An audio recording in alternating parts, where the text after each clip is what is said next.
Ang amoy ng mga nalalantang bulaklak, mga puting rosas at liryo para sa patay ay nanunuot sa bawat sulok ng mansyon ng mga Del Fuego. Ilang oras pa lang ang nakalipas mula nang ihatid sa huling hantungan si Daniel, ang aking asawa, ang aking buhay. Ngayon, ang dating sigla ng bahay na ito ay napalitan ng isang nakabibinging katahimikan, mas mabigat pa kaysa sa pinagsama-samang luha ng daan-daang taong nakiramay. Nakatayo ako sa gitna ng malawak na sala, yakap-yakap ang kambal naming anak na sina Leo at Mia. 6 na buwan pa lang sila, masyadong mga musmos para maintindihan na ang kanilang ama na laging humahalik sa kanilang mga noo tuwing umaga ay hindi na babalik. Ang bigat ng itim na bestidang suot ko ay katumbas ng bigat sa aking dibdib, isang paalala ng seremonyang nagmarka sa katapusan ng lahat ng aking pangarap.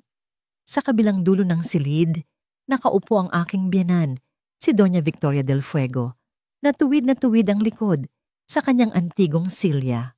Ang kanyang pilak na buhok ay perpektong nakaayos at ang mga diamante sa kanyang mga daliri ay kumikinang sa malamlam na ilaw. Sa tabi niya ang kapatid ni Daniel na si Catherine ay paikot-ikot na nilalaro ang yelo sa kanyang baso ng alak. Ang kalansing nito ay parang tunog ng isang orasan na nagbibilang ng mga sandaling nalalabi sa akin dito.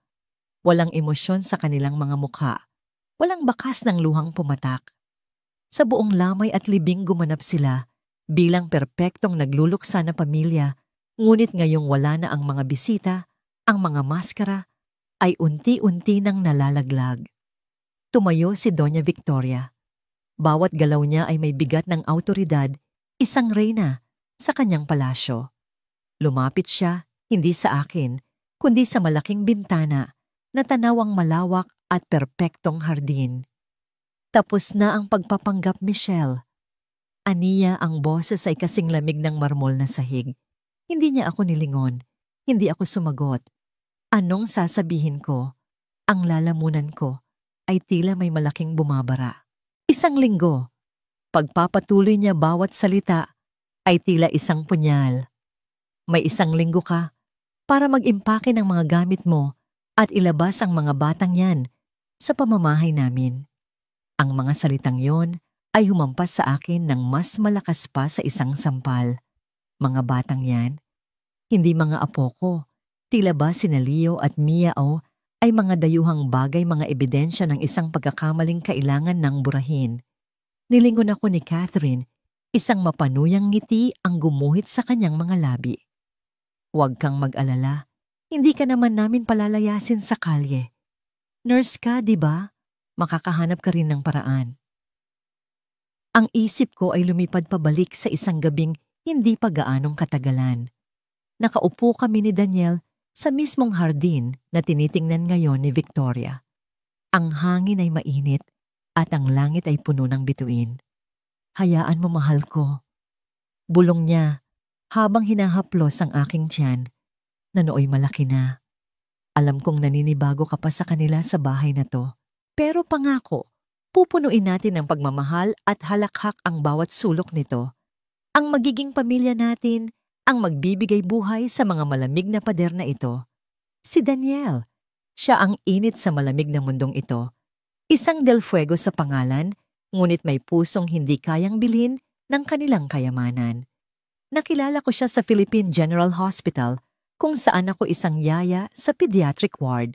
Siya ang tagapamahala ng kanilang charity foundation at hindi ko inakala na ang isang bilyonaryo ay maaaring magtagal ng 3 oras para lang magbasa ng libro sa mga batang may sakit. Ngunit ang pagmamahal niya ang naging dahilan kung bakit ako kinasuklaman ng kanyang pamilya.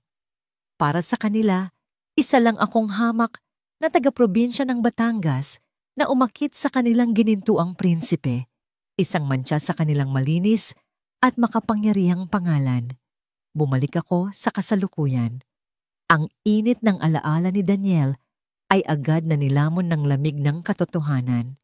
Hindi ito gugustuhin ni Daniel. Nanginginig kong sabi. Sa wakas ay humarap sa akin si Doña Victoria at sa kanyang mga mata nakita ko ang isang bakal na pader na hindi kayang tibagin ng anumang pakiusap. Patay na si Daniel Michel at ang mga kagustuhan niya ay namatay na rin kasama niya. Pero mga anak niya ito, mga apo ninyo. Halos pasigaw kong sabi, ngunit pinigilan ko ang sarili ko.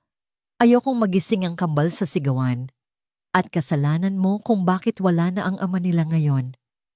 Biglang sabat ni Catherine, ang kanyang boses ay puno ng kamandag. Tumayo siya at humakbang palapit sa akin. Kung hindi mo lang sana siya laging iniistorbo sa mga walang kwentang problema mo, kung hindi mo siya ginawang sunod-sunuran sa'yo, siguro mas nag-iingat siya sa pagmamaneho. Siguro buhay pa siya ngayon.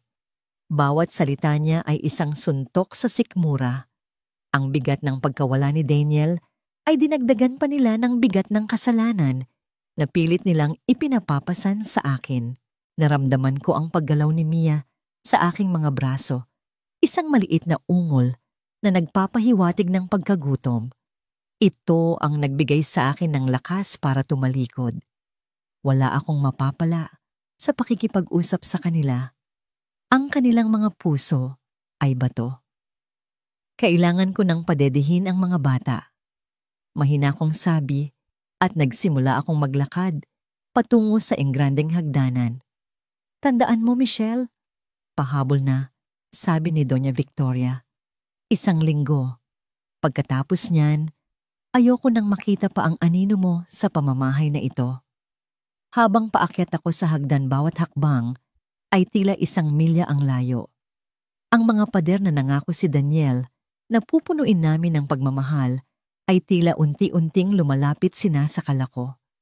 Pumasok ako sa nursery. Ang silid na si Daniel mismo ang nagpinta ng mga ulap at bituin sa kisame. Ang rocking chair kung saan niya laging kinakantahan ng kambal para makatulog ay nakatayo sa isang sulok, isang tahimik na saksi sa isang masayang kahapon na hindi nababalik. Habang pinapadede ko si Mia at yakap si Leo, ang mga luha na pinigilan ko kanina ay nagsimula ng bumagsak. Walang tunog. Tumatagos lang ito sa aking mga pisngi, pumapatak sa kumot ng aking mga anak. Naiwan akong mag-isa sa isang mansyon na hindi kailanman naging tahanan. Sa isang pamilyang hindi ako kailanman itinuring na kapamilya. Hawak ko sa aking mga braso ang tanging 2 bagay na iniwan sa akin ni Daniel, ang aming mga anak. At habang nakatingin ako sa kanilang mga payapang mukha, isang malamig na takot ang gumapang sa aking puso. Hindi lang ang bahay na ito ang gusto nilang bawiin. Pati ang mga anak ko gusto nilang kunin. Nang gabing iyon, sa gitna ng katahimikan ng mansyon at sa yakap ng kanyang kambal, naintindihan ni Michelle na ang tunay na bangungot ay hindi pa nagsisimula. Ito ay pasimula pa lamang. Kinabukasan, sinubukan ni Michelle na bumuo ng isang semblance ng normalidad para sa kanyang mga anak. Ang bawat pag-iyak ni Leo, ang bawat paghikab ni Mia ay nagsilbing angkla niya sa kasalukuyan, isang paalala na kailangan niyang maging matatag. Ngunit ang normalidad ay isang luho na hindi ipinagkakaloob sa mansyon ng mga Del Fuego. Ang kawalang galang ay nagsimula sa mga mumunting paraan. Ang mga kasambahay na dati magalang na bumabati sa kanya ay ngayoy umiiwas ng tingin. Ang kape na dati laging nakahain para sa kanya ay biglang nawala. Naramdaman niya ang sarili bilang isang multo sa sarili niyang pamamahay, isang aninong malapit ng pawiin ng liwanag. Ang pinakamasakit ay nagmula kay Catherine. Natagpuan niya ito isang hapon sa loob mismo ng kanilang kwarto ni Daniel. May hawak na isang kahon. Sa loob nito ay ang mga personal na gamit ni Michelle, mga bagay na dinala niya mula sa Batangas. Anong ginagawa mo? Tanong ni Michelle. Ang boses ay mahinahon, ngunit may bahid ng pagbabanta. Itinaas ni Catherine ang isang maliit at simpleng picture frame na gawa sa kahoy, may larawan ni Michelle kasama ang kanyang mga yumaong magulang. Tiningnan niya ito na para bang isang basura. Naglilinis lang. Sagot ni Catherine, may pait sa kanyang ngiti. Ang mga basurang ito hindi nababagay sa isang Del Fuego mansion. Baka nakakalimutan mo hindi ka na isa sa amin. Bago pa man makakilos si Michelle, itinapon ni Catherine ang kahon sa labas ng pintuan at ang tunog ng nabasag na salamin ng picture frame ay parang tunog ng pagbasag ng kanyang puso.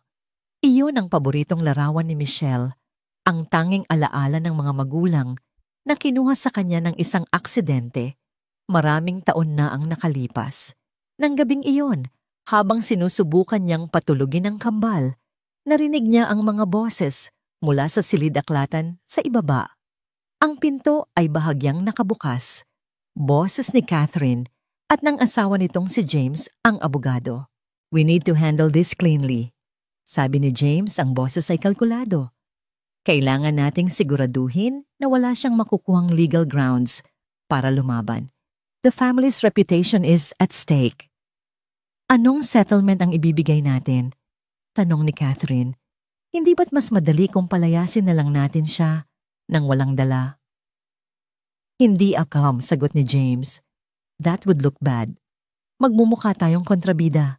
We'll offer her something generous, an amount so small she can't fight us with it but large enough to make us look compassionate. Isang non-disclosure agreement para siguraduhing mananatili siyang tahimik at higit sa lahat ang custody ng mga bata." Napatakip si Michelle sa kanyang bibig upang pigilan ng isang hikbi. Hindi lang ito tungkol sa pera o sa bahay. Ito ay isang planadong pag-atake para ganap siyang paralisahin, para tanggalin sa kanya ang lahat pati na ang kanyang mga anak. Ang hapunan ng gabing iyon ay isinilbi sa mahabang lamesa ng dining room. Ang katahimikan ay nakakabingi, tanging ang kalansing ng mga kubyerto sa plato ang maririnig. Si Doña Victoria ay nasa kabisera ang trono na dating inuupuan ni Daniel. Si Michelle ay nasa kabilang dulo, tila isang dayuhan na napadpad sa isang piging ng mga kaaway. Sinubukan ni Catherine na magsimula ng usapan. "Narinig ko, mabilis ka raw nakahanap ng bagong apartment, Michelle?" Tanong niya, ang boses ay puno ng panginlinsulto. Hindi tumingin si Michelle. Hindi pa simpleng sagot niya. "Dapat bilisan mo." Sabi ni Catherine, kinuha ang kanyang kopita ng red wine. "Alam mo na, para sa mga bata, they need stability. Hindi maganda para sa kanila ang isang ina na palipat-lipat." Tumingin siya kay Doña Victoria. "Di ba, Mami, baka isipin pa ng mga tao na pinababayaan namin sila?" Iyon na ang huling patak. Tumingala si Michelle, ang mga mata ay namumula, ngunit matatag. "Huwag mong gamitin ang mga anak ko laban sa akin, Catherine." Isang sarkastikong tawa ang kumawala kay Catherine. "At sino ka para utusan ako? Ikaw na wala namang dinala sa pamilyang ito, kundi kahihiyan. Nagdala ako ng pagmamahal para sa kapatid mo." Mariing sabi ni Michelle. "Isang bagay na hindi mo yata maintindihan. Pagmamahal?" Halos isigaw ni Catherine. "O pera? Siguro ngayon iniisip mo na kung paano mo gagastusin ang kakarampot na maiiwan sa'yo ni Kuya ano. Mahal ko ang asawa ko." Giit ni Michelle, ang boses ay nanginginig sa pinipigilang galit. "Hindi pera ang habol ko." Sumabog si Catherine. "Huwag kang magkunwari," sigaw niya. Sa isang mabilis na kilos, ibinuhos niya ang laman ng kanyang kopita. Ang malamig na red wine ay tumama sa mukha ni Michelle, dumaloy sa kanyang leeg at minantsahan ang itim niyang bestida. Nanlamig ang buong katawan ni Michelle. Ang pagkapahiya ay tila isang mainit na sampal na sinundan ng nagyayelong katotohanan ng kanyang sitwasyon. Nakatitig lang siya habang ang pulang likido ay pumapatak mula sa kanyang baba patungo sa sahig. "Alam naming lahat kung ano ka talaga." Patuloy ni Catherine, ang muka ay namumula sa galit. "Isang manggagamit na ahas. Walang kumibo." Si James ay ibahagyang napailing, hindi dahil sa ginawa ng asawa, kundi dahil sa gulo na maaaring idulot nito. Si Doña Victoria ay nanatiling walang emosyon, tila nanonood ng isang dula. "Catherine, tama na yan." Mahinahon, ngunit may awtoridad na, sabi ni Victoria. Huwag mong dungisan ang hapagkainan ng iyong ama. Ang mga salitang yon ang mas nagpasakit kay Michelle. Hindi ang galit ni Catherine ang kinatatakutan niya, kundi ang malamig na pagpayag ni Victoria. Tumayo si Michelle nanginginig, ngunit may dignidad. Hindi niya pinunasan ng alak sa kanyang mukha. Hinarap niya sila, ang kanyang mga mata ay nagliliyab. Salamat sa hapunan. Sabi niya, ang boses ay basag, ngunit buo. Tumalikod siya at naglakad paalis. Bawat hakbang ay mabigat. Habang nasa paanan siya ng hagdan, naramdaman niya ang isang presensya sa kanyang likuran. Ito si Aling Remedios, ang matagal ng kasambahay ng mga Del Fuego. Sa kanyang kamay may hawak siyang isang malinis at puting panyo. Inabot niya ito kay Michelle nang walang salita. Kinuha ito ni Michelle, ngunit bago niya ito mailapat sa kanyang mukha, nahuli niya ang mga mata ni Aling Remedios. Sa mga matang yon, nakita ni Michelle hindi lang awa. Nakita niya ang pag-unawa, isang pahiwatig ng galit para sa kanya, at higit sa lahat isang pangako. Isang pangakong hindi pa niya naiintindihan, ngunit sa gabing iyon, ito ang tanging bagay na kanyang pinanghawakan. 2 araw. 2 araw ng paglalakad sa ibabaw ng mga basag na bubog sa loob ng isang bahay na puno ng multo ng kahapon at mga demonyo ng kasalukuyan. Bawat paghinga ni Michelle ay tila isang pakikibaka. Sinubukan niyang iwasan ang kanyang mga biyenan, ginugol ang kanyang oras sa loob ng nursery, lumalabas lamang kapag kinakailangan. Ngunit alam niyang hindi siya maaaring magtago magpakailanman. Ang palugit na 1 linggo ay parang isang sentensyang kamatayan na unti-unting papalapit. Kinaumagahan ng 3 araw, habang nagtitimpla siya ng gatas para sa kambal, pumasok sa kusina si James, ang asawa ni Catherine. Suot niya ang kanyang mamahaling suit, tila papasok sa isang mahalagang pulong sa korte. Ngunit ang target niya ngayong umaga ay hindi isang kalaban sa negosyo, kundi ang balo ng kanyang bayaw. May dala siyang isang makapal at leather-bound na portfolio. Inilapag niya ito sa marmol na countertop na may mahinang kalabog, isang tunog na nagpatigil sa mundo ni Michelle. Michelle, panimula ni James, ang boses ay propesyonal, ngunit walang anumang init. Alam naming mahirap ang pinagdadaanan mo. Kaya naman, para mapadali ang lahat, inihanda na ng pamilya ang isang napakagandang alok para sa'yo. Tiningnan ni Michelle ang portfolio. Pagkatapos ay ang mukha ni James. Ang kanyang mga mata ay walang emosyon, tulad ng isang mambabasag ulo na naghihintay lang na maisakatuparan ng utos. Hindi ko ito maintindihan. Mahinang sagot ni Michelle. Simple lang. Sabi ni James, binuksan ang portfolio at inilatag ang mga dokumento sa harap niya. Para ito sa kinabukasan mo at ng mga bata. Nanginginig ang mga kamay na kinuha ni Michelle ang mga papel. Ang mga salita ay technical at nakakalito. Legal financial custodial agreements. Ngunit habang binabasa niya ang mga pangunahing sugnay, ang gatas na hawak niya ay halos mabitawan niya. Ito ay isang kontrata. Isang pagtatakwil sa lahat ng karapatan. Isinasaad dito na voluntaryo niyang isinusuko ang anumang mana pag-aari o anumang pinansyal na koneksyon mula sa yumaong si David Del Fuego, maliban sa isang financial assistance na ang halaga ay nakakainsulto sa yaman ng pamilya. Ngunit hindi iyon ang pinakamasakit. Ang sumunod na seksyon ang halos dumurog sa kanyang kaluluwa. Kasunduan sa pinagsamang pangangalaga.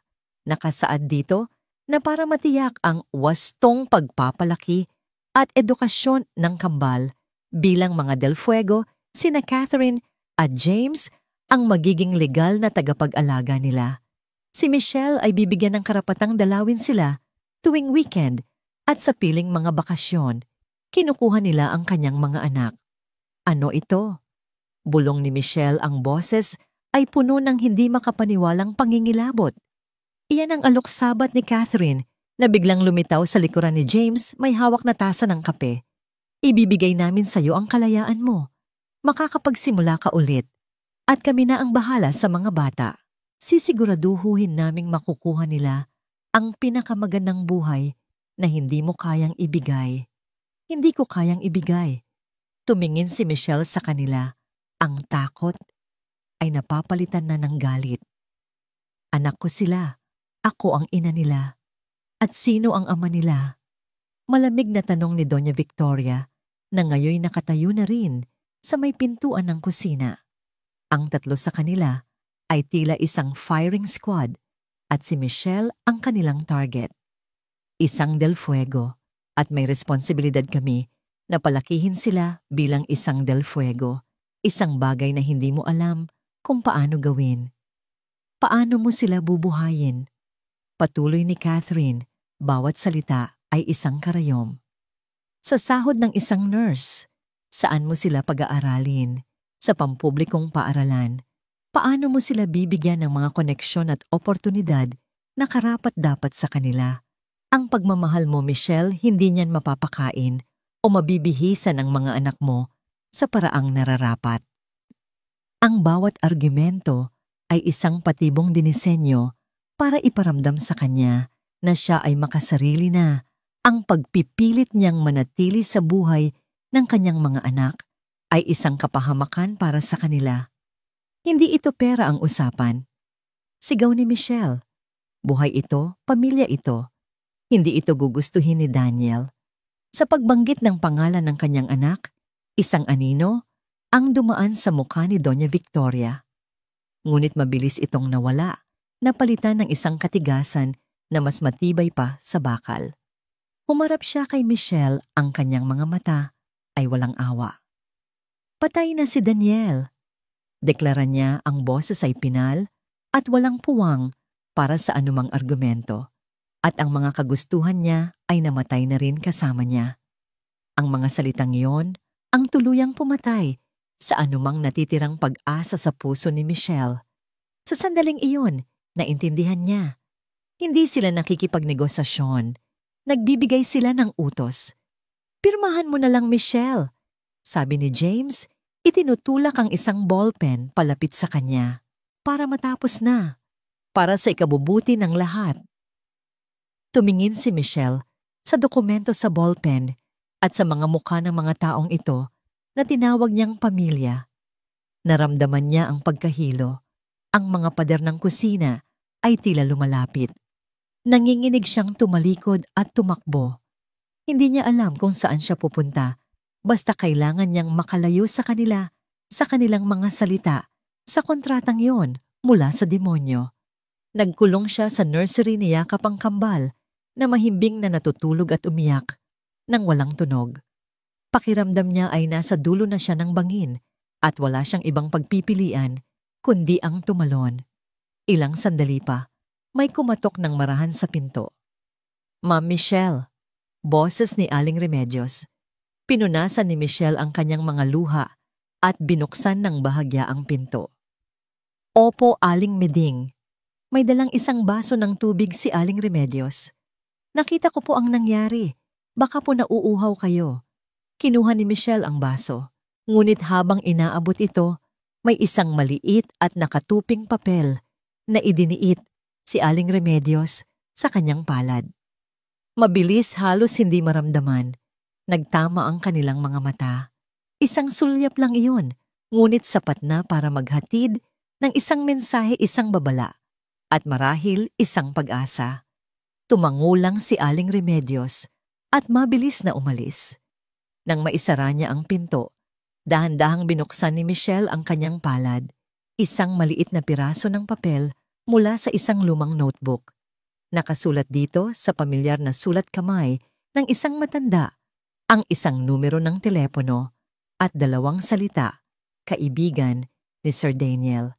Ang maliit na piraso ng papel ay tila isang baga sa palad ni Michelle, mainit at nagbibigay ng kakaibang kaba. Isang numero ng telepono. Kaibigan ni Sir Daniel, ito na ba ang sagot? O isa lamang itong patibong? Sa loob ng ilang oras, pinagmasdan niya ang mga numerong yon, pinag-iisipan kung ano ang gagawin. Ang tiwala niya ay wasak na at ang bawat anino sa mansyon ay tila isang banta. Ngunit ang imahe ng kontratang inilatag ni James ay patuloy na bumabalik sa kanyang isipan. Ang mga salita kasunduan sa pangangalaga ay parang isang laso na gumagapang sa kanyang ugat. Wala siyang pagpipilian. Kailangan niyang sumugal. Kinagabihan, habang ang buong bahay ay abala sa kani-kanilang mga gawain, si Doña Victoria, sa kanyang mga tawag si Catherine, at James sa kanilang pagpaplano, naghahanap si Michelle ng pagkakataon. Ginamit niya ang lumang telepono sa Silid-Aklatan, isang lugar na bihirang puntahan, umaasang hindi ito pinakikialaman. Nanginginig ang kanyang mga daliri habang pinipindot ang mga numero. Sa bawat tunog ng ring, bumibilis ang tibok ng kanyang puso.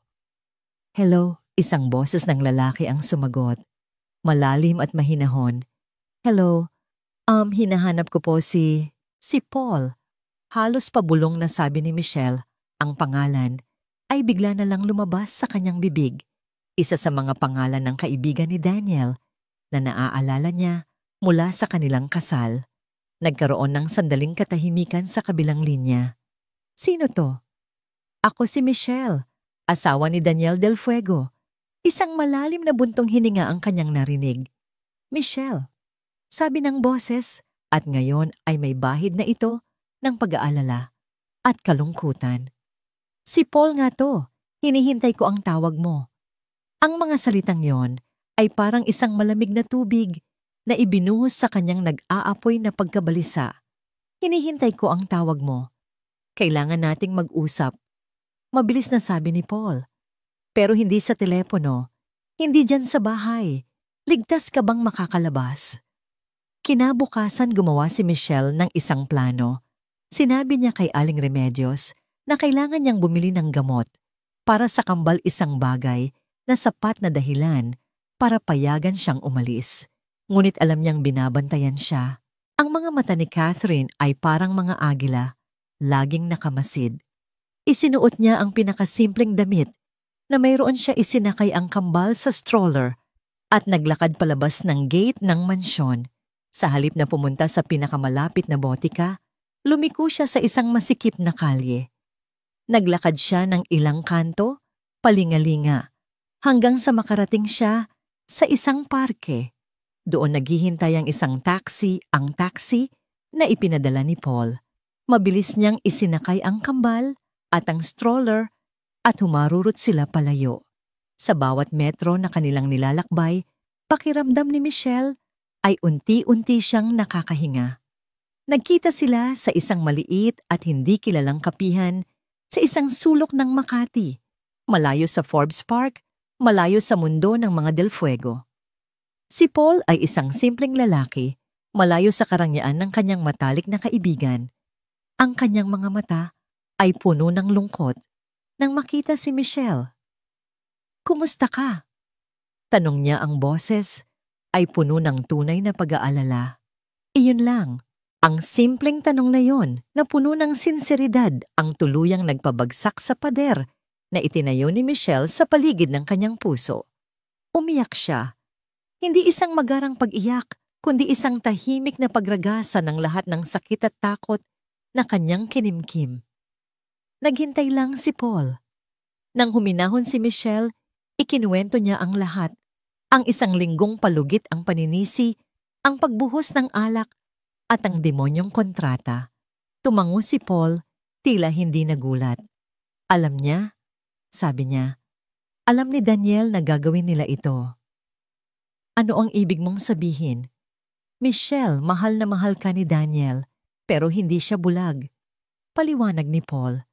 Nakita niya kung paano katratuhin ng pamilya niya. Ilang buwan bago ang aksidente, may mga inihanda na siya. Isang plano. Anong plano? Walang sinabi sa akin si Daniel dahil ayaw kanyang mag-alala. At dahil alam niyang mas magiging epektibo ito kung wala kang alam, kung magmumukha kang mahina at walang laban sa paningin nila. May kinuha si Paul mula sa kanyang briefcase, isang maliit at gintong susi. Ipinagkatiwala niya ito sa akin 1 linggo bago siya mawala. Ang sabi niya, Paul, Kung may mangyari sa akin, ibigay mo ito kay Michelle. Alam na niya ang gagawin dito. Susie-san! Isang safe deposit box sa isang bangko dito lang sa malapit. Pangalan mo ang nakalagay doon, kasama ng pangalan niya. Ang puso ni Michelle ay nagsimulang tumibok ng malakas. Isang sinag ng pag-asa, isang maliit na liwanag sa isang napakadilim na silid. Hindi ko alam kung ano ang laman, pag-amin ni Paul. Pero sinabi ni Daniel na ito ang simula. Huwag kang pipirma sa kahit anong papel, Michelle. Huwag kang susuko. Magtiwala ka sa kanya. Magtiwala ka sa plano niya. Nagmamadali silang umalis. Inihatid siya ni Paul sa bangko na ilang kanto lang ang layo. Nagpaalam siya, nangangakong tatawag para kumustahin ang sitwasyon. Sa loob ng malamig at tahimik na vault ng bangko nanginginig na ipinasok ni Michelle ang susi. Bumukas ang maliit na metal na pinto. Ang kanyang pag-asa ay kasinlaki ng isang bundok. Inaasahan niyang makakita ng pera, mga dokumento, isang testamento, isang bagay na magliligtas sa kanya. Ngunit ang laman ng kahon ay halos nagpaguho sa kanya muli. Sa loob, mayroon lamang isang lumang-lumang notebook na may leather na pabalat at sa ibabaw nito, isang maliit na silver na USB flash drive. Iyon lang, walang pera, walang titulo, walang sulat mula kay Daniel. Napasandal siya sa pader, ang pag-asa ay mabilis na napalitan ng pagkalito at takot. Ano ito? Isang biro, isang palaisipan na wala siyang oras para lutasin. Kinuha niya ang notebook at ang USB. Habang hawak niya ang mga ito, isang malamig na pakiramdam ang gumapang sa kanyang buong katawan. Anuman ang laman ng mga ito, alam niyang hindi ito simpleng mga bagay. Ito ang pamana ni Daniel. At sa loob nito, nakasalalay hindi lang ang kanyang kinabukasan, kundi ang kinabukasan din ng kanilang mga anak. Pagdating ni Michelle sa mansyon, sinalubong siya ng nag-aalalang mukha ni Aling Remedios. Nagtagal po kayo, ma'am. Kanina pa kayo hinahanap ni Ma'am Catherine. Bulong nito. Tumango lang si Michelle, mahigpit na hawak ang paper bag na naglalaman ng gamot at ng notebook at USB na magtatakda ng kanyang kapalaran. Naramdaman niya ang matatalim na tingin ni Catherine mula sa itaas ng hagdanan, ngunit hindi niya ito pinansin. Ang kanyang isip ay lumilipad puno ng tanong at pangamba. Nang makapasok sa nursery at mapatulog ang kambal, nanginginig niyang inilabas ang notebook. Ang leather na pabalat nito ay luma na may bakas ng maraming taong pag-iingat. Nang buksan niya ito, nakita niya ang pamilyar na sulat kamay ni Daniel, malinis kalkulado, ngunit may diin sa bawat letra. Hindi ito isang journal, ito ay isang investigasyon. Ang unang pahina ay may petsang halos isang taon na ang nakalipas ilang linggo matapos nilang ipaalam sa pamilya na buntis si Michelle. Nakita ko ang tingin nila, sulat ni Daniel. Ang tingin na ibinibigay nila kay Michelle. Ito ang parehong tingin na ibinigay nila kay Elena Reyes, 30 taon na ang nakalipas. Ayokong maniwala noon. Bata pa ako. Ngunit ngayon alam ko na. Ang pamilyang ito ay hindi nagbabago. Ang kasakiman nila ay isang lason na dumadaloy sa kanilang dugo. Hindi ko hahayaang mangyari kay Michelle ang nangyari kay Elena. Elena Reyes. Ang pangalan ay umalingaw-ngaw sa isipan ni Michelle. Sino siya? Ipinagpatuloy niya ang pagbabasa. Bawat pahina ay isang revelasyon na mas nakakakilabot kaysa sa nauna. Si Elena Reyes ay pinsan ni Aling Remedios, isang maganda at matalinong dalaga mula sa probinsya na ipinasok ni Aling Remedios bilang personal na katulong ng ama ni Daniel, si Don Ricardo del Fuego. Naging lihim silang magnobyo, nangako si Don Ricardo ng kasal. Ngunit nang malaman ni Doña Victoria ang tungkol sa pagbubuntis ni Elena, gumuho ang mundo nito. Idinetalya ni Daniel sa notebook kung paano sistematikong sinira ng kanyang mga magulang si Elena. Pinalabas nilang ito ay may problema sa pag-iisip. Kumuha sila ng mga pekeng testigo para sabihing ito ay maluho at pabaya. Ginamit nila ang kanilang pera at impluwensya para makuha ang buong kustodya ng bata. Ang sanggol isang lalaki ay ipinadala sa Europa para palakihin ng mga malayong kamag-anak. Si Elena ay pinalayas na walang dala wasak ang puso at reputasyon. Ang huling entry tungkol kay Elena ay isang maikling talata na may bakas ng tuyong luha sa papel. Namatay si Elena sa isang car accident 10 taon na ang nakalipas. Hindi na niya nakitang muli ang kanyang anak. Ang kapatid ko sa labas si Roberto. Hindi ko hahayaang maulit ang kasaysayan. Napatakip ng bibig si Michelle, nanginginig sa takot at galit. Ito ang totoong mukha ng mga Del Fuego. Hindi lang sila mapagmataas at walang puso. Sila ay mga halimaw. Kinabukasan kinausap niya si Aling Remedios sa hardin sa isang lugar na alam nilang walang makakarinig. Inilabas ni Michelle ang notebook. Aling Meding, kilala niyo po ba si Elena Reyes? Ang matanda ay napahagulhol. Sa gitna ng kanyang mga hikbi, ikinuwento niya ang lahat. Ang kanyang pagsisisi, ang kanyang pagkakasala sa pagdala sa kanyang pinsan sa isang pugad ng mga ahas. Patawarin mo ako, ma'am, sabi niya. Natakot ako. Kailangan ko ang trabaho. Pero nakita ko kung paano kanila tratuhin at naaalala ko si Elena. Hindi na ako papayag na may isa pang buhay na masira dahil sa kaduwagan ko. Ang kanilang pag-uusap ay nagpatibay sa loob ni Michelle. Hindi na siya nag-iisa. Nang hapong iyon, naganap ang isa pang komprontasyon. Natagpuan ni Michelle sina Doña Victoria at Catherine sa loob ng pribadong opisina ni Daniel, nagkakalkal ng mga dokumento. Anong ginagawa ninyo rito? Tanong ni Michelle. Kinukuha lang namin ang nararapat sa amin. Sagot ni Catherine, may hawak na isang folder ng mga titulo ng lupa. Mga ari-arian ng pamilya. Hindi ninyo ito pwedeng gawin. Mga gamit pa ni Daniel ang narito. Nakita ni Michelle ang isang maliit at kahoy na kahon sa ibabaw ng mesa ang kahon kung saan itinatago ni Daniel ang mga liham na isinulat ni Michelle para sa kanya noong sila'y magkasintahan pa. Kinuha ito ni Catherine, tiningnan ng may pagkasuklam at akmang itatapon sa isang basurahan. Huwag sigaw ni Michelle at mabilis na inagaw ang kahon. Nagkaroon ng giyagis.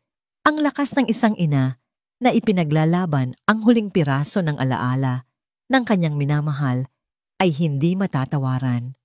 Bitawan mo to, manggagamit. Sigaw ni Catherine. Sa gitna ng kanilang pag-aagawan, malakas siyang itinulak ni Catherine. Nawalan ng balanse si Michelle. Bumagsak siya sa sahig, ang kanyang balakang ay tumama sa matigas na kahoy. Ang kahon ay bumukas at ang mga liham ay kumalat. Ngunit ang sakit ng kanyang katawan ay walang-wala kumpara sa sakit ng kanyang pagkatalo. Catherine, saway ni Doña Victoria hindi dahil sa pag-aalala kay Michelle kundi dahil sa iskandalo. Sa sandaling iyon pumasok si James. Nakita niya ang eksena si Michelle na nakaupo sa sahig na papaligiran ng mga papel at ang galit na mukha ng kanyang asawa. Anong nangyayari dito? Tanong niya. Itong babaeng to, sabi ni Catherine. Nawawala na yata sa sarili. Tingnan mo, nagwawala. Isang malamig at kalkuladong ideya ang nabuo sa isip ni James. Tumingin siya kay Michelle na may mapanuring tingin. Alam mo, Michelle, sabi niya, ang boses ay tila nag-aalala, ngunit puno ng pagbabanta. Ang stress at pagluluksa ay maaaring magdulot ng matinding epekto sa pag-iisip ng isang tao. Baka kailangan mong kumausap ng isang professional, isang psychologist marahil, para lang matiyak na nasa tamang kondisyon ka para alagaan ang mga bata. Ang banta ay malinaw. Ito ang kanilang susunod na sandata. Kung hindi nila makukuha ang gusto nila sa pamamagitan ng kontrata, gagawin nila ito sa pamamagitan ng pagpapalabas na siya ay isang baliw at hindi karapat-dapat na ina. Nang gabing iyon, habang ang buong bahay ay natutulog, kinuha ni Michelle ang silver na USB. Nanginginig niyang isinaksak ito sa luma niyang laptop. Isang file lang ang lumabas, isang PDF document. Nang buksan niya ito, isang pangalan at address lang ang nakita niya. Attorney Ricardo Vargas, Vargas Law Firm, BG. Hindi ito ang law firm ng mga Del Fuego. Ito ay ibang tao, isang estranghero. Ngunit sa puso ni Michelle, alam niya na ito ang susunod na hakbang sa plano ni Daniel. Ito ang taong pinagkatiwalaan niya para ipaglaban ang katotohanan. Hindi na naghintay ang mga Del Fuego. Kinabukasan habang pinapakain ni Michelle ang kambal sa nursery, isang magalang ngunit mapilit na katok ang narinig niya sa pinto. Si James iyon at may kasama siyang isang babae. Matangkad na sa mga 40 anyos, bihis, sa isang mamahaling business suit at may dalang isang leather na briefcase. Ang kanyang ngiti ay perpekto ngunit ang kanyang mga mata ay malamig at mapanuri. Michelle, magandang umaga. Bati ni James na may huwad na kabaitan. Nais kong ipakilala sa iyo si Dr. Rebecca Harrison. Isa siyang child psychologist. Naisip namin na makabubuti para sa kambal na magkaroon ng professional assessment para matulungan silang malagpasan ang mahirap na yugtong ito. Ang dugo ni Michelle ay tila nagyelo. Narito na. Ang sandatang ipinangako ni James, hindi ito para sa kambal. Ito ay para sa kanya. Magandang umaga, Mrs. Del Fuego. Sabi ni Dr. Harrison, inilahad ang kamay. Ang pagkakamay niya ay matatag at propesyonal. Ikinagagalak kong makilala ka, bagamat sa ilalim ng ganitong kalungkot na sitwasyon. Walang nagawa si Michelle, kundi ang tanggapin ang kanyang kamay. Pakiramdam niya ay isa siyang specimen sa ilalim ng mikroskopyo. Ang assessment ay simple lang, paliwanag ni James. Obserbasyon lamang. Kakausapin ka ni Dr. Harrison o obserbahan ang iyong interaksyon sa mga bata. Isang informal na proseso lamang.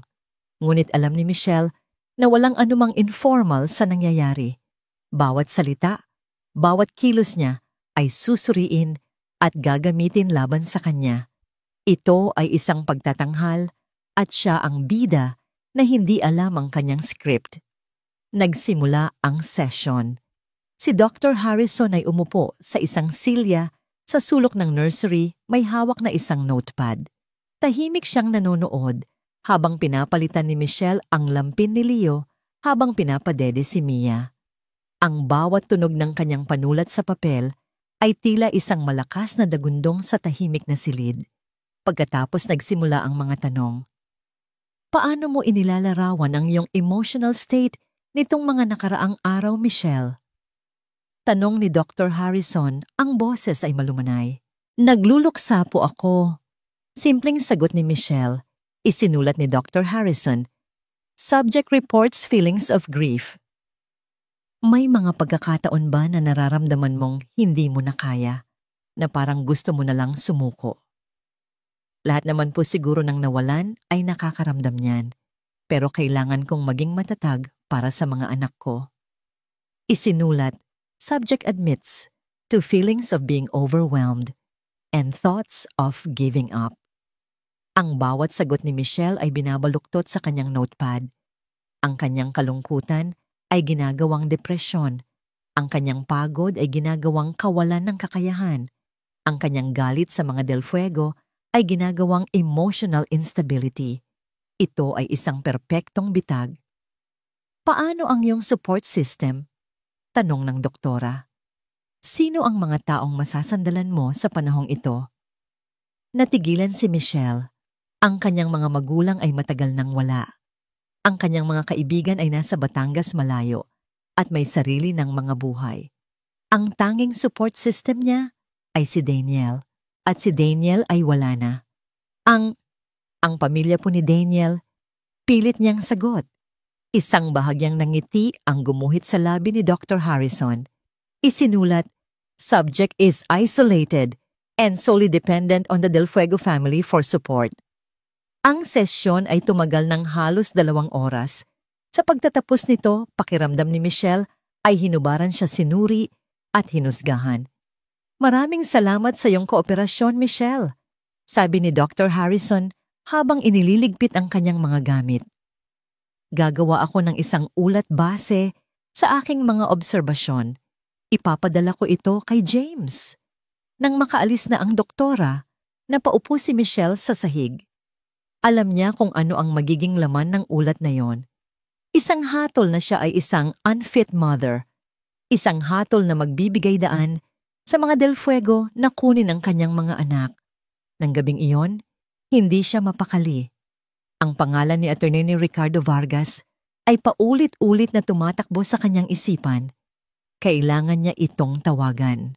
Ngunit paano ang bawat galaw niya ay binabantayan. Dito na muling pumasok si Aling Remedios habang nagdadala ito ng hapunan sa kanyang silid. Dahil tumanggi si Michelle na muling kumain kasama ang pamilya, may iniwan itong isang lumang burner phone sa ilalim ng food tray. Galing po iyan kay Sir Paul, bulong ng matanda. Sabi niya, gamitin niyo po para sa mga importanteng tawag, walang makakatrace niyan. Nang gabing iyon sa loob ng banyo habang bukas ang gripo, para malunod ang anumang tunog tinawagan ni Michelle ang numero ni Atty. Vargas. Vargas Law Firm, sagot ng isang sekretarya. Nais ko po sanang makausap si Atty. Vargas. Personal po, sabi ni Michelle. Pakisabi po ito ay tungkol kay David Del Fuego. Ilang sandali pa, isang malakas at matatag na boses ang narinig niya. This is Atty. Vargas. Who is this? Ako po si Michelle Del Fuego, asawa ni David. Isang sandali ng katahimikan, Mrs. Del Fuego, sabi ng abogado. At ang boses niya ay biglang nagbago, mas malumanay, ngunit may bigat ng awtoridad. I've been expecting your call. May mga bilin sa akin ng iyong asawa. Halos mapaiyak si Michelle sa ginhawa. Kailangan ko po ng tulong. Sabi niya ang boses ay nanginginig. Kinuha nila ang isang psychologist. Gagawa sila ng ulat para sabihing, hindi ako karapat-dapat na ina. Alam ko, kalmadong sagot ni Atty. Vargas. At inaasahan na namin yan. Makinig ka ng mabuti, Michelle. Huwag kang gagawa ng kahit anong marahas. Huwag kang magpapadala sa galit. Hayaan mo silang isipin na nananalo sila. Hayaan mo silang isipin na nasukol ka na nila. Ang kailangan lang nating gawin ay makarating sa araw ng pagbasa ng testamento. Can you do that for me? Opo, sa Biyernes po yun. Good. Just hold on until Friday. Whatever they do, whatever they say, just endure. May mga plano si David na higit pa sa kanilang inaakala. At may mga baraha tayong hawak na hindi pa nila nakikita. Pagkatapos ng tawag naramdaman ni Michelle ang isang kakaibang kapayapaan. Oo, siya ay isang puppet sa kanilang palabas.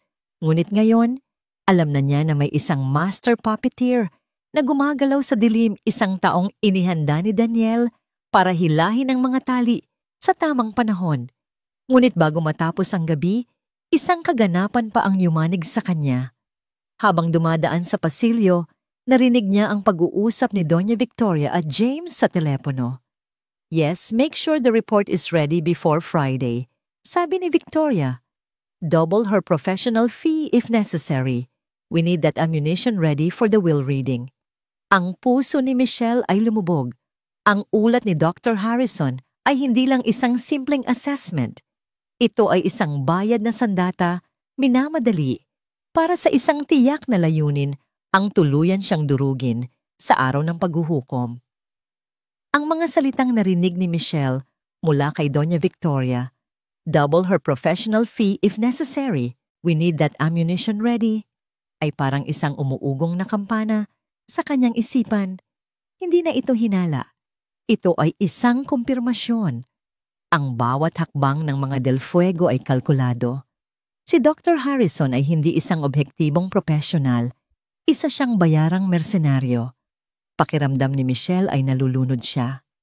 Ang plano ni Daniel ay tila isang malayong pangako, habang ang katotohanan ng kanyang sitwasyon ay isang malaking alon na handa siyang lamunin. Ngunit sa gitna ng kanyang desperasyon, naalala niya ang isa pang sikreto na ibinulong sa kanya ni Aling Remedios. Nagpakabit si Sir Daniel ng mga kamera. Para sa insurance, sabi niya. Ang password ay nasa isip niyo lang daw, ma'am. Nang hating gabi, habang ang buong mansyon ay nababalot sa isang huwad na kapayapaan, dahan-dahang bumangon si Michelle. Sinilip niya ang kambal na mahimbing na natutulog ang kanilang mga inosenteng mukha, ang tanging nagbibigay sa kanya ng lakas. Gamit ang laptop na bigay ni Paul at konektado sa pribadong Wi-Fi network ng bahay, hinanap niya ang security system interface. Ginamit niya ang mga teknikal na tagubilin na maingat na isinulat ni Aling Remedios sa isang pirasong papel. Lumabas ang isang login screen, humihingi ng password. Ang password ay nasa isip niyo lang daw. Anong ibig sabihin ni Daniel doon? Pinilit niyang alalahanin ang kanilang mga pribadong biruan, mga mahahalagang petsa, mga paboritong salita. Sinubukan niya ang kanilang anniversary. Mali. Ang pangalan ng kanilang paboritong kanta. Mali. Napapikit siya ang pagkadismaya ay nagsisimulang manikip sa kanyang dibdib. Ano ang pinakamahalaga para kay Daniel? Ano ang pinakaprotektado niya sa lahat? At bigla ito'y dumating sa kanya na parang isang kidlat. Ang password ay hindi isang bagay. Ito ay mga tao. Ang sentro ng mundo ni Daniel. Nanginginig niyang tinipa, Leo Mia Zofran 5, ang mga pangalan ng kanilang mga anak at ang kanilang kaarawan. Access granted. Bumukas ang interface, nagpapakita ng isang grid ng mga video feed mula sa iba't ibang bahagi ng mansyon, ang sala, ang dining room, ang silid-aklatan, ang hardin. Mayroon ding archive na kaayos-ayon sa petsa. Ginalugad niya ang mga file mula sa araw pagkamatay ni Daniel. Ang kanyang puso ay dumudugo habang pinapanood ang sarili. Isang bersyon niya na wasak at litong-lito, gumagalaw na parang anino sa sarili niyang bahay. Ngunit ang kanyang atensyon ay mabilis na nabaling sa mga pag-uusap na hindi niya narinig noon. Archive file araw pagkatapos ng libing, sala. Nakita niya sa video sina Doña Victoria at Catherine nag-uusap habang siya ay nasa itaas kasama ang mga bata. Sigurado ka bang walang iniwang kahit ano si Daniel sa kanya? Tanong ni Catherine. Imposible, sagot ni Victoria, ang boses ay puno ng paghamak. Lahat ng yaman ni Daniel ay nakatali sa family trust.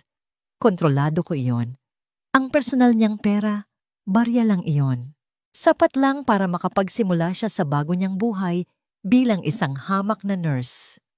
Archive file gabi ng insidente ng alak. Silidaklatan. Si Catherine at James. Masyado kang naging marahas kanina, mahal. Sabi ni James, baka gamitin niya yon laban sa atin. Hayaan mo siya. Sagot ni Catherine, mas maganda nga yon. The more hysterical she appears, the more it helps our case. Kailangan nating ipakita sa lahat na siya ay isang emotionally unstable na gold digger. Madaling paniwalaan iyon ng korte.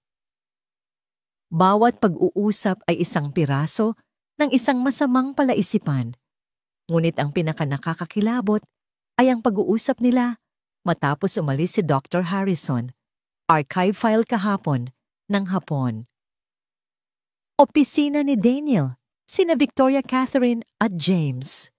Kumpirmado na, sabi ni James. Ang ulat ni Dr. Harrison ay magiging pabor sa atin.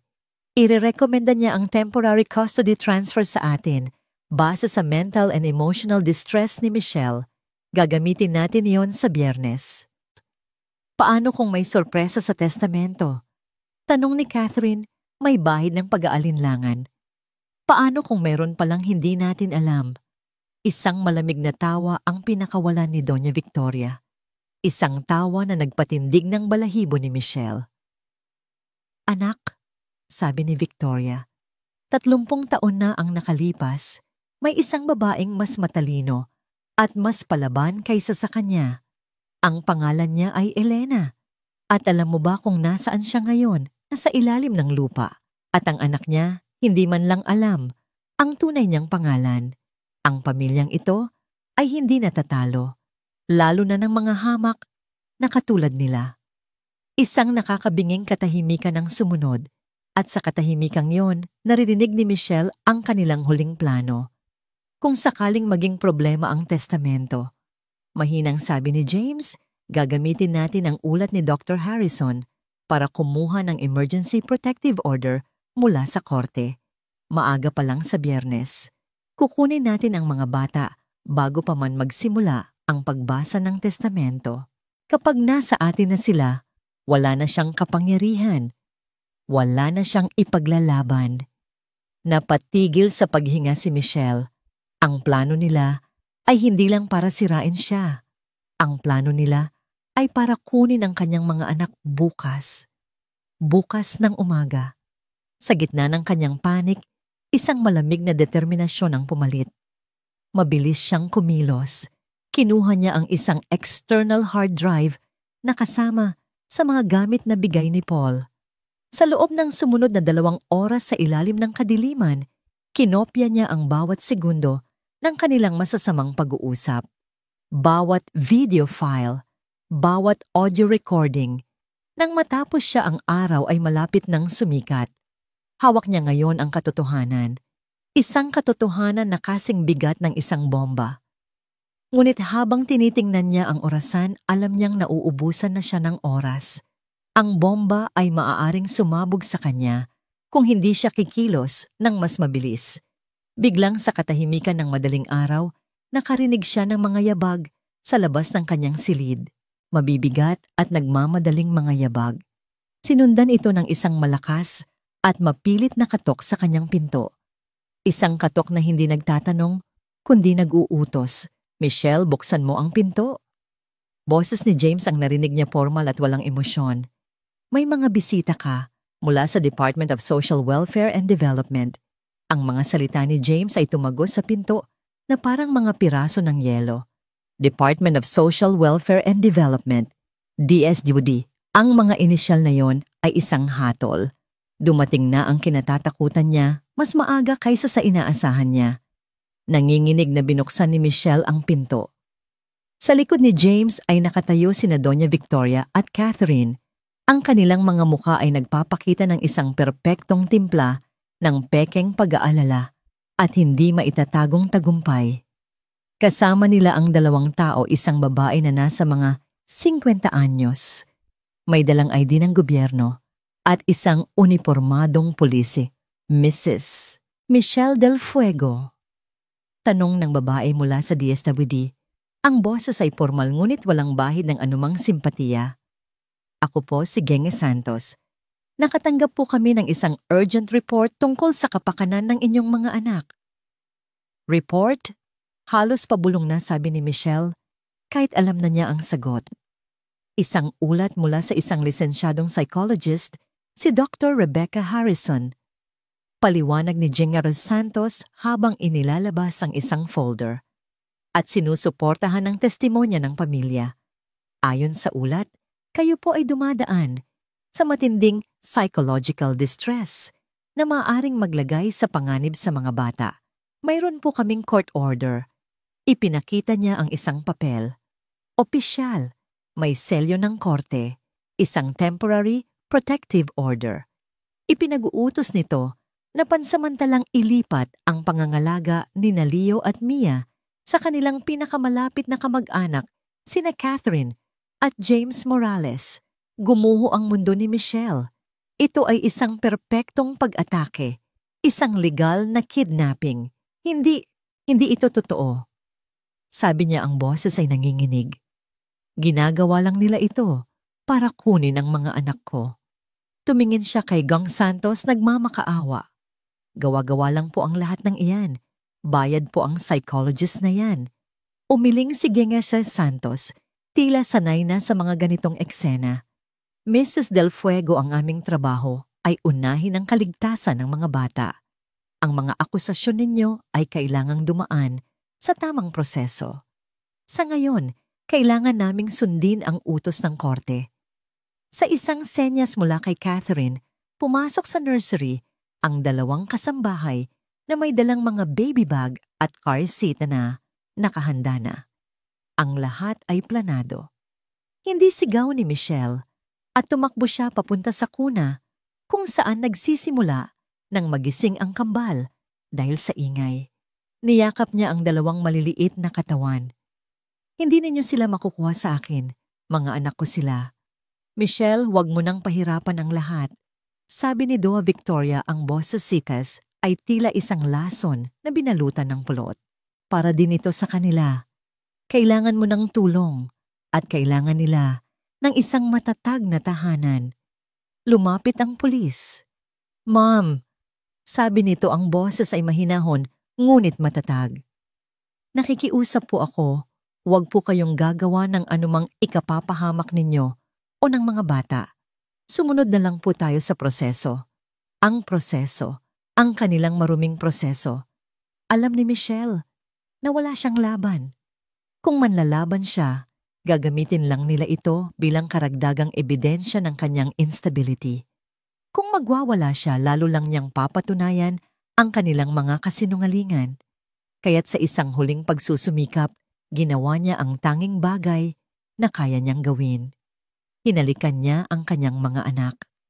Ang bawat halik ay puno ng sakit pagmamahal at isang tahimik na pangako. Hinalikan niya ang malambot na buhok ni Leo, ang maliliit na kamay ni Mia.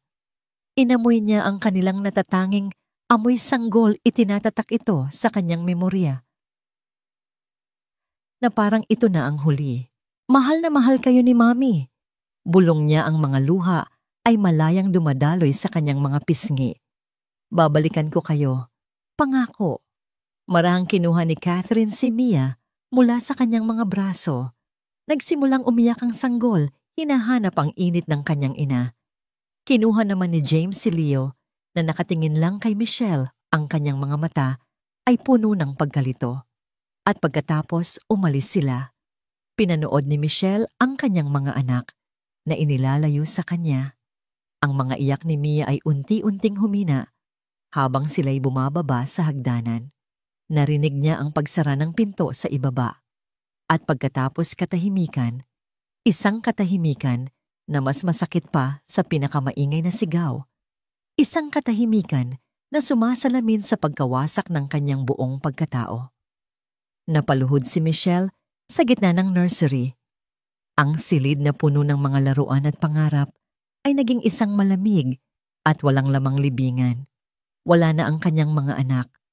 Kinuha na nila ang lahat. Nanalo na sila. Ilang minuto o marahil oras siyang nanatiling doon nakaluhod habang ang sakit ay unti-unting nilalamon ang bawat himaymay ng kanyang pagkatao. Pakiramdam niya ay isa siyang basyong sisidlan, isang katawan na walang kaluluwa. Narinig niya ang pagbukas ng pinto. Si Doña Victoria. Tumayo ka dyan. Sabi nito, ang boses ay walang anumang emosyon. Maligo ka at magbihis. Ang pagbasa ng testamento ay sa loob ng 2 oras. Huwag kang gagawa ng eksena. Tapos na ang laban, Michelle. Tanggapin mo na. Ang mga salita ay hindi na nakasakit sa kanya. Manhid na siya. Ngunit habang nakatingin siya sa sahig, nakita niya ang isang maliit na medyas ni Leo na nahulog.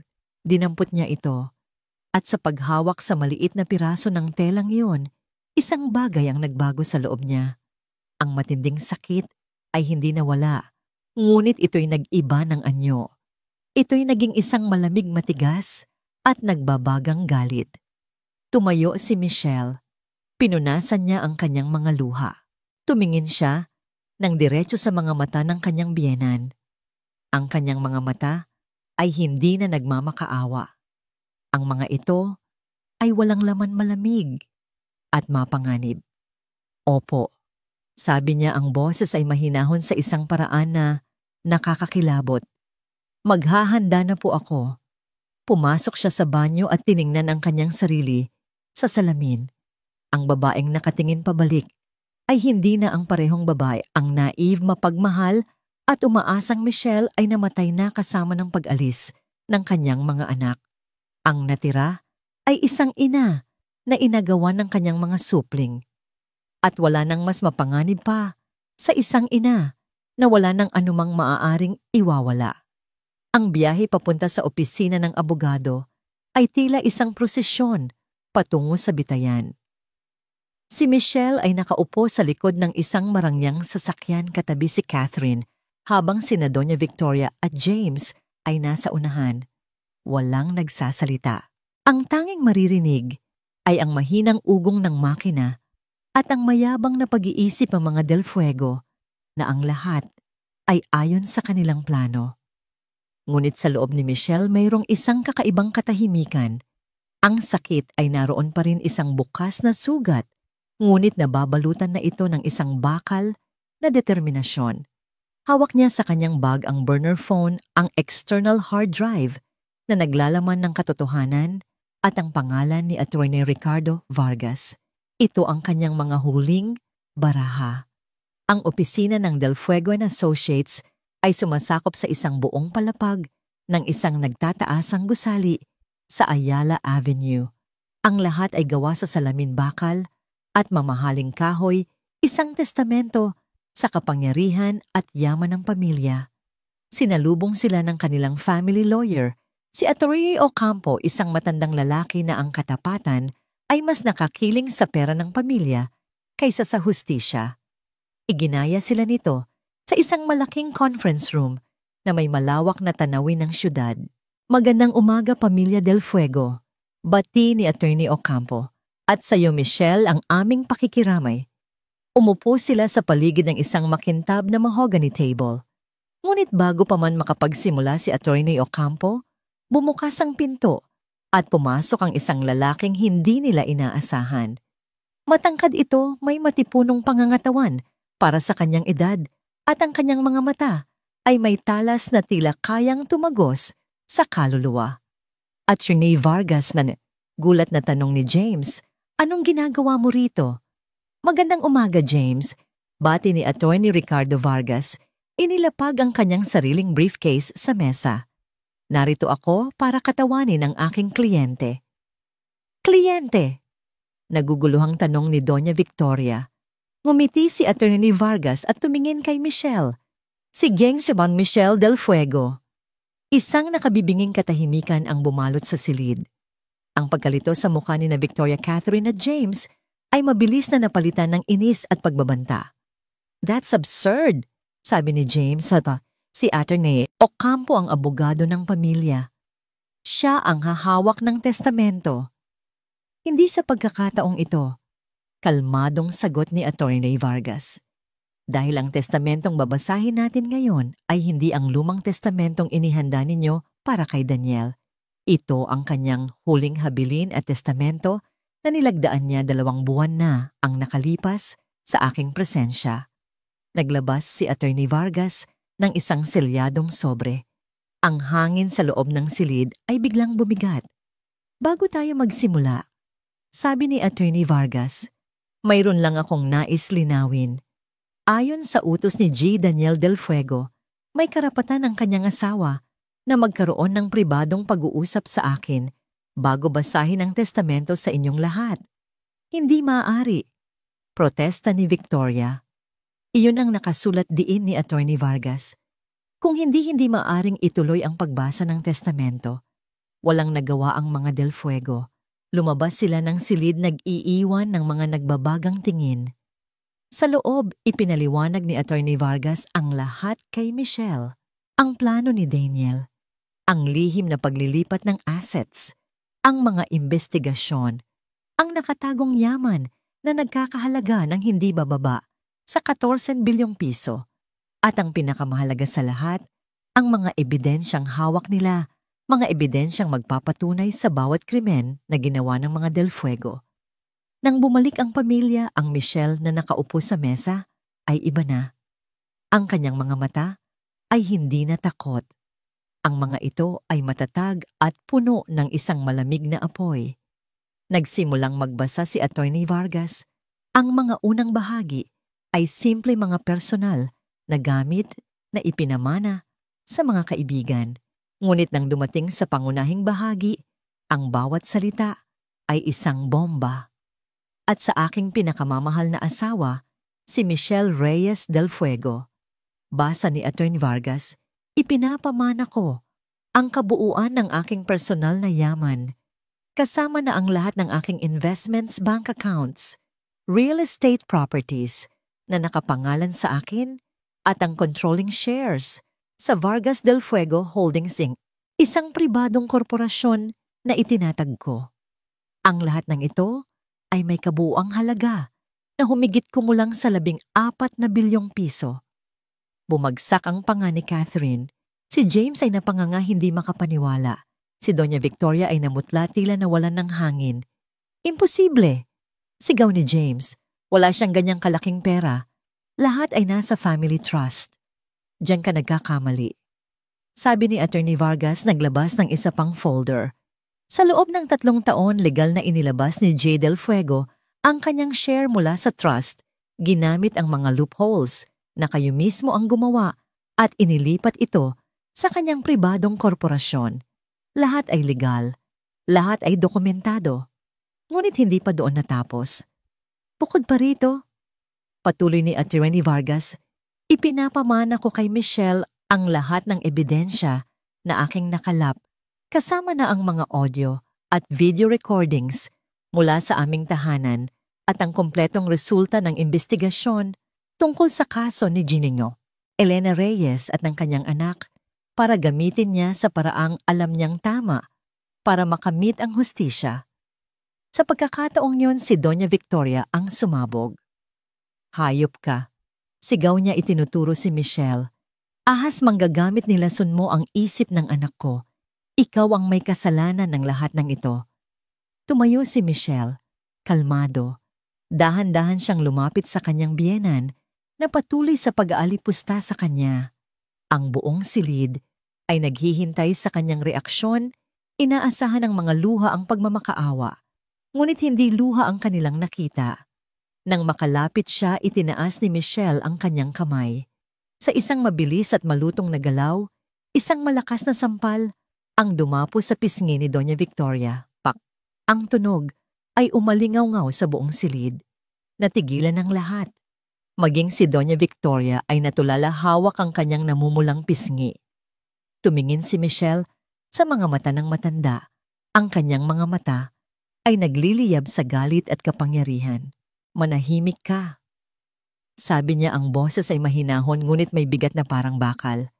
Mula sa sandaling ito, bawat hininga mo, bawat salitang bibitawan mo ay nakadepende na lang sa awa ko. Mayroon kayong 2 oras para ibalik sa akin ang mga anak ko.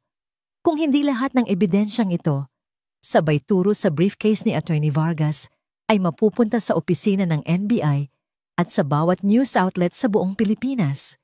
Tumingin siya kay Catherine at James na tila mga estatwang natigilan sa takot.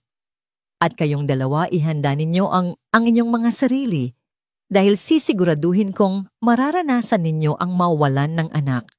Tumalikod si Michelle at nagsimulang maglakad palabas ng silid. Hindi niya sila nilingon. Hindi na kailangan. Bago siya tuluyang makalabas, huminto siya sa may pinto. At nagsalita sa huling pagkakataon, ang kanyang boses ay isang malamig na pangako. Akala ninyo, nanalo na kayo kaninang umaga. Pero ang hindi ninyo alam, ang Phoenix ay kailangan munang maging abo bago ito muling mabuhay mula sa apoy. At ngayon, ako ang apoy. Isinara niya ang pinto, iniwan sa loob ang isang pamilyang gumuho na lulunod sa mga abo ng kanilang sariling kasamaan. Hindi umabot ng 2 oras. Sa loob lamang ng 1 oras at 45 minuto, isang itim na van ang huminto sa tapat ng gusali, kung nasaan ang opisina ni Attorney Vargas. Mula roon, bumaba si Aling Remedios, akay-akay sina Leo at Mia. Nang makita ni Michelle ang kanyang mga anak, ang lahat ng bakal na pader na itinayo niya sa paligid ng kanyang puso ay gumuho. Tumakbo siya at niyakap sila nang mahigpit nilulunod ang kanilang maliliit na mukha ng mga halik at luhang hindi na ng sakit kundi ng purong ginhawa at pagmamahal. Tapos na, bulong niya sa kanila. Habang ang kambal ay nakayakap sa kanya, ang kanilang maliliit na kamay ay kumakapit sa kanyang damit na para bang ayaw na siyang pakawalan. Ligtas na kayo. Tapos na. Ang giyera ay hindi pa tapos, ngunit ang pinakamahalagang laban ay naipanalo na niya. Ang sumunod na mga araw ay isang ipo-ipo. Gaya ng ipinangako, ipinadala ni Attorney Vargas ang isang courtesy copy ng mga piling ebidensya sa kampo ng mga Del Fuego. Hindi na nila kailangan pang makita ang lahat. Ang ilang minuto ng audio recording kung saan pinag-uusapan nila ang pag-frame kay Michelle at ang kaso ni Elena Reyes ay sapat na. Nagsimula ang pagbagsak ng imperyo. Unang araw ipinag-utos ni Michelle bilang bagong may-ari ng controlling shares ang isang emergency board meeting. Ginamit niya ang kapangyarihan na ibinigay ni Daniel para tanggalin sa lahat ng posisyon sina Doña Victoria Catherine at James sa lahat ng kumpanyang konektado sa Del Fuego. Sila'y naging mga pangalan na lang sa papel, wala ng kapangyarihan, wala ng impluensya. Ikatlong araw, nag-leak sa media ang isang anonymous tip. Ang kwento tungkol sa isang makapangyarihang pamilya na sinubukang agawin ang mga anak ng balo ng kanilang yumaong anak. Ang iskandalo ay sumabog. Ang stock market value ng kanilang mga pampublikong kumpanya ay bumulusok. Ikapitong araw formal na sinampahan ni Michelle sa pamamagitan ni Attorney Vargas ng mga kasong sibil ang tatlo, conspiracy moral damages at grave coercion. Ang bawat kaso ay suportado ng mga hindi matatawarang ebidensya. Alam ng mga Del Fuego na kung lalaban sila sa korte, hindi lang pera ang mawawala sa kanila, kundi pati na rin ang kanilang kalayaan dahil ang mga ebidensya ay sapat na para sa mga kasong kriminal. Sa gitna ng lahat ng ito, nakatanggap si Michelle ng isang tawag, isang international number. "Hello, is this Mrs. Michelle Del Fuego?" Tanong ng isang boses ng lalaki may bahid ng dayuhang accent. "Yes, speaking." "My name is Roberto Reyes," sabi ng lalaki at sa pangalang iyon, huminto ang pag-ikot ng mundo ni Michelle. I believe you know the story of my mother, Elena." Sa loob ng isang oras nag-usap sila. Isang lalaking lumaki na ang alam ay iniwan siya ng kanyang ina at isang babaeng may hawak ng katotohanang magpapalaya sa kanya. Umiyak si Roberto sa telepono, hindi dahil sa galit, kundi dahil sa lungkot at pasasalamat. "For 30 years, I hated a ghost," sabi niya. "You gave me my mother back. Thank you."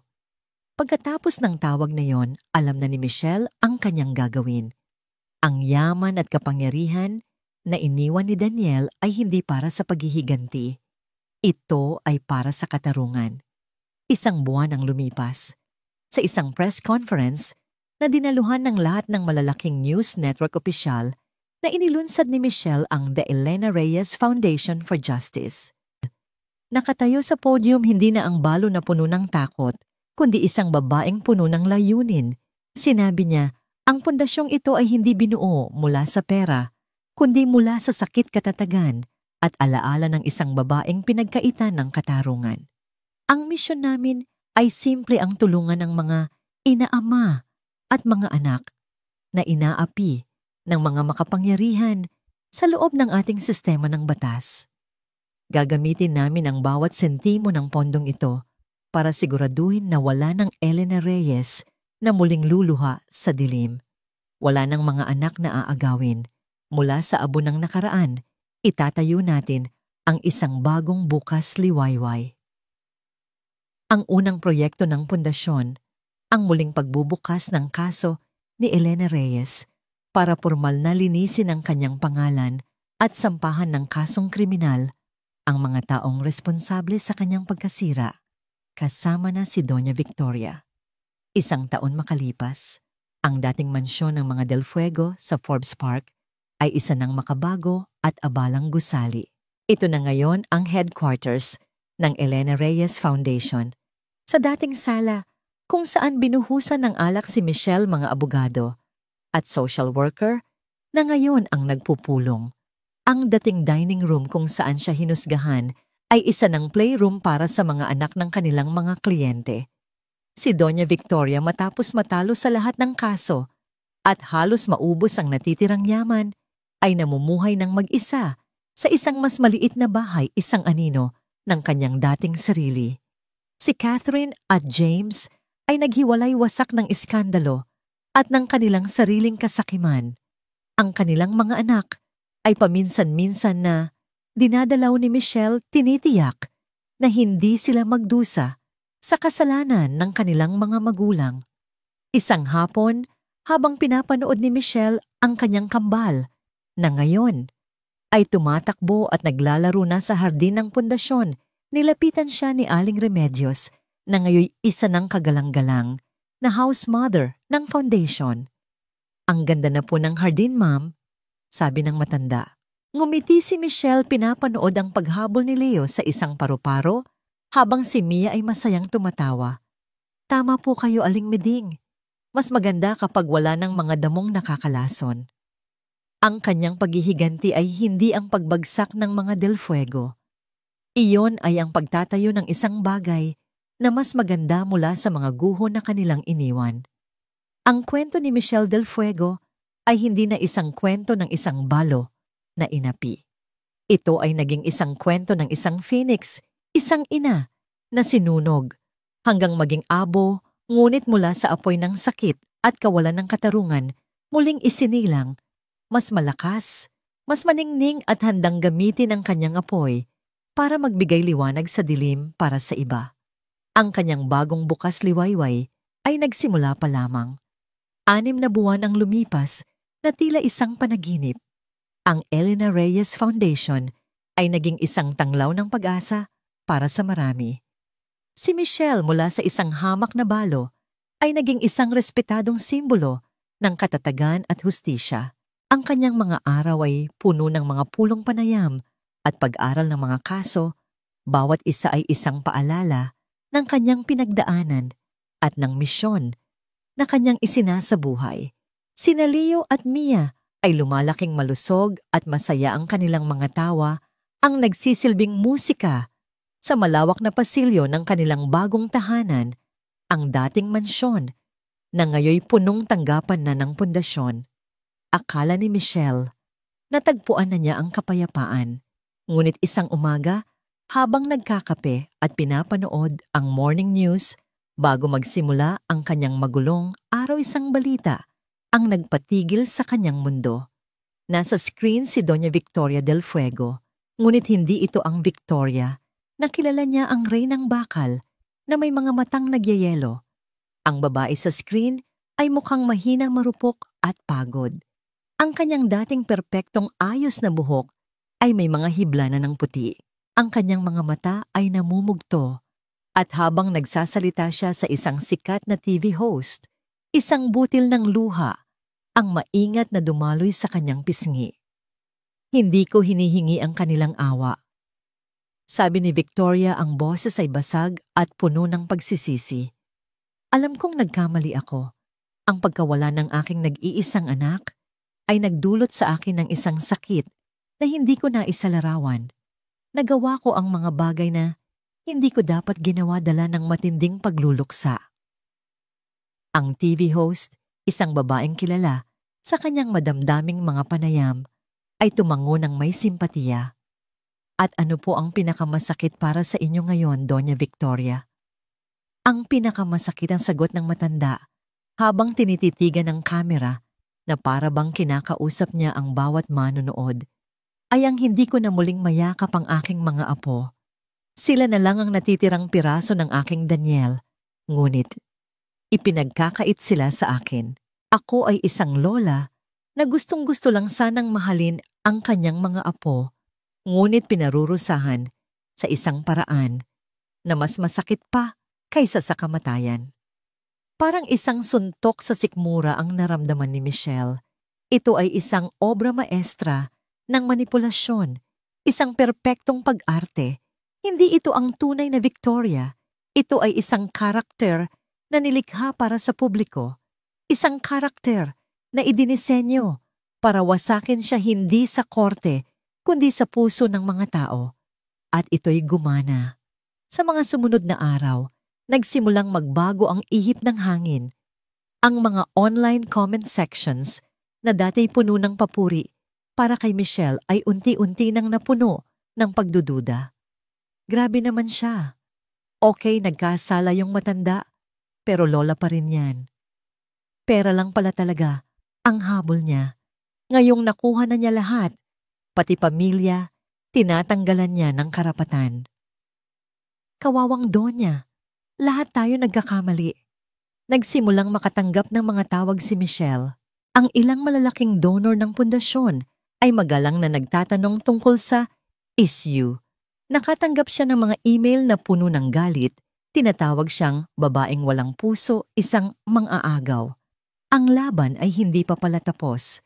Ito'y pumasok lang sa isang bagong yugto, isang mas marumi at mas personal. Naupo si Michelle isang gabi sa opisina ni Daniel. Napapaligiran ng mga tagumpay ng kanyang pundasyon, ngunit pakiramdam niya ay mas talunan pa siya kaysa dati. Anong gagawin ko, Daniel? Bulong niya sa hangin. Paano ko lalabanan ang mga luha? Ang pinakakinatatakutan niya ay hindi ang opinyon ng publiko. Ang kinatatakutan niya ay ang hinaharap. Paano kung balang araw makita ni Leo at Mia ang mga video na ito? Paano kung magtanong sila, Mommy, bakit mo ipinagkait sa amin ang aming lola?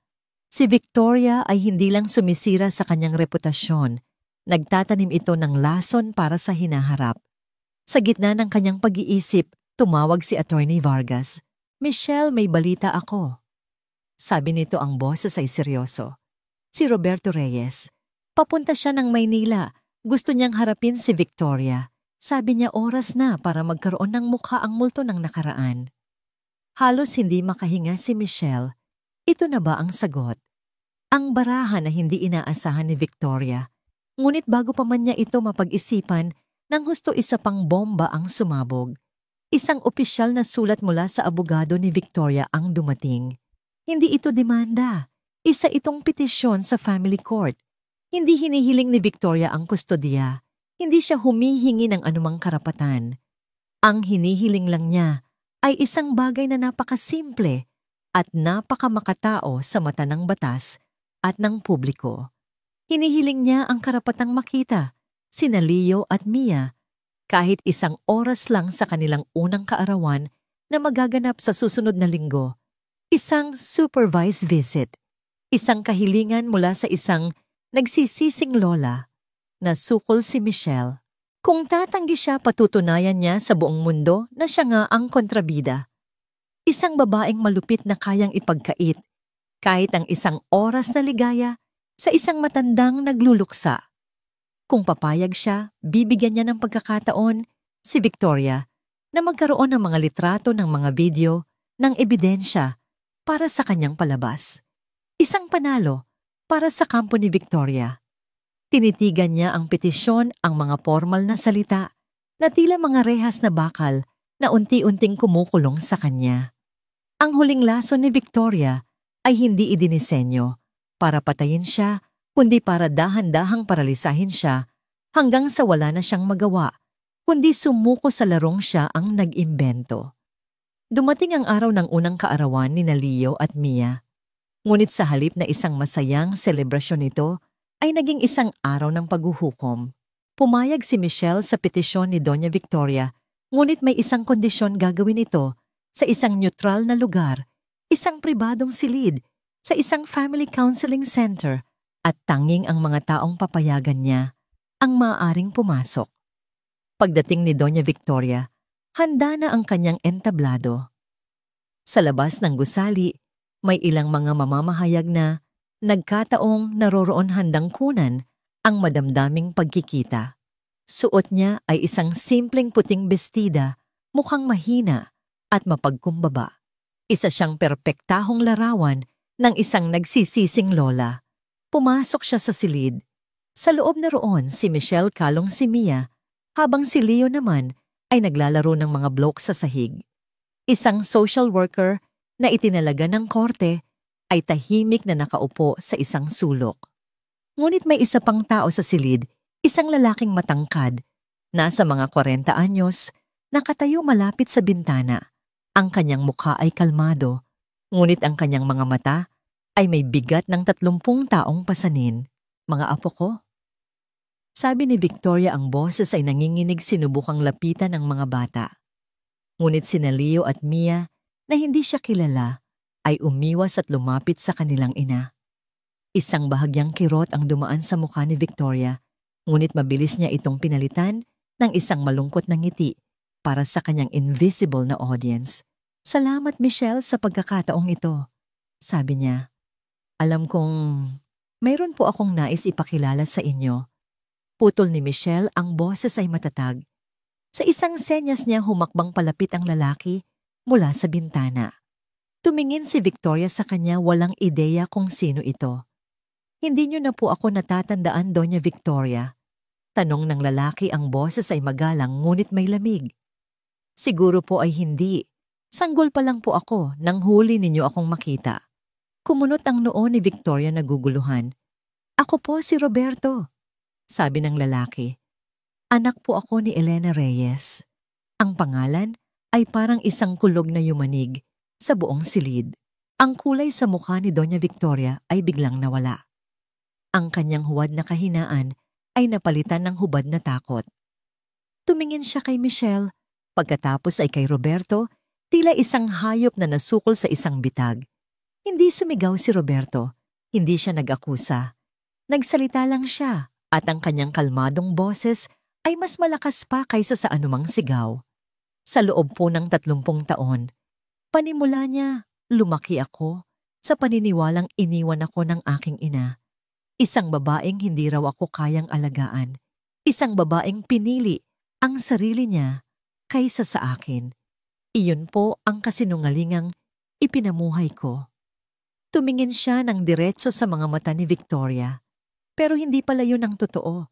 Ang totoo, may isang babaeng buong pusong nagmahal sa akin, ngunit winasak ninyo. Inagaw ninyo siya sa akin. Inagaw ninyo ang aking pagkatao. Ang tanging kasalanan ng nanay ko ay ang magmahal ng isang Del Fuego. Itinuro niya ang kambal na ngayon ay tahimik na nakatingin sa eksena. At iyon din ba ang magiging kasalanan ng mga batang ito? Ang maging isang Del Fuego. Iyon ang huling suntok. Walang nagawa si Doña Victoria. Ang kanyang mga luha ngayon ay totoo na mga luha ng pagkatalo, ng kahihiyan, ng pagkahayag, ng lahat ng kanyang kasamaan. Gumuho ang kanyang mundo, hindi dahil sa sigaw, kundi dahil sa tahimik na katotohanan. Iwanan niyo kami, utos ni Michelle sa social worker at kay Roberto. Tumango sila at lumabas. Sa silid, tanging ang 2 babae na lang ang natira. Ang isa isang reynang bumagsak, ang isa isang phoenix na buo na ang paglipad. Hindi na nagalit si Michelle. Awa. Iyon ang naramdaman niya.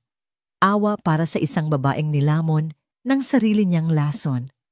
May alok ako sa inyo, sabi ni Michelle. Iurong ninyo ang petisyon. Aalis kayo sa Pilipinas. Maninirahan kayo sa ibang bansa malayo dito. Ititigil ko ang pagsampa ng karagdagang kasong kriminal na maaaring magpakulong sa inyo habang buhay. Bibigyan ko kayo ng sapat na pera para mabuhay ng tahimik hanggang sa huling araw ninyo. Tumingin si Victoria, naguguluhan. Bakit? Dahil tapos na ako, sagot ni Michelle. Tapos na ang galit ko. Ang gusto ko na lang ngayon ay kapayapaan. Tumayo siya. Hindi ito pagpapatawad. Ito ay pagtatapos. Ang mga anak ko ay lalaki sa isang mundo kung saan ang pangalang Del Fuego ay isa na lang malayong alaala, hindi isang sumpa. At iyon ang huling regalong ibibigay ko sa kanila. Ilang buwan makalipas. Isang maaraw na hapon. Nasa malawak na hardin ng pundasyon si Michelle. Ang kanyang buhok ay nakatali lang sa isang simpleng ponytail. Ang kanyang suot ay isang simpleng t-shirt at maong. Sina Leo at Mia, na ngayon ay mahusay ng maglakad, ay masayang naghahabulan sa damuhan. Walang bakas sa kanilang mga mukha ng unos na kanilang pinagdaanan. Biglang nagring ang telepono ni Michelle. Mula ito sa kanyang executive assistant. Isang mahalagang tawag daw mula sa isang senador tungkol sa isang bagong batas na isinusulong ng pundasyon. Tiningnan ni Michelle ang screen ng telepono. Tiningnan niya ang kanyang mga anak na huminto sa paglalaro at nakatingin sa kanya naghihintay. Sa isang iglap, isang desisyon ang kanyang ginawa. Pinatay niya ang tawag at ibinulsa ang telepono. Lumuhod siya sa damuhan at ibinuka ang kanyang mga braso. "Halika kayo kay Mami." Tawag niya, isang matamis na ngiti ang nakaguhit sa kanyang mga labi. Nagtakbuhan ang kambal, papunta sa kanya ang kanilang maliliit na paa ay mabilis na humahakbang. Sinalubong sila ng isang mahigpit na yakap at sa gitna ng kanilang mga halakhak, sa ilalim ng mainit na sikat ng araw, nahanap ni Michelle ang tunay na dulo ng kanyang kwento. Hindi ito ang bilyon-bilyong piso. Hindi ito ang mga gusali o ang pundasyon. Hindi ito ang paghihiganti o ang katarungan. Ito iyon, ang yakap ng kanyang mga anak, ang tunog ng kanilang tawanan, ang kapayapaan. Ang unos ay tapos na at sa wakas si Michelle Del Fuego ay nakauwi na.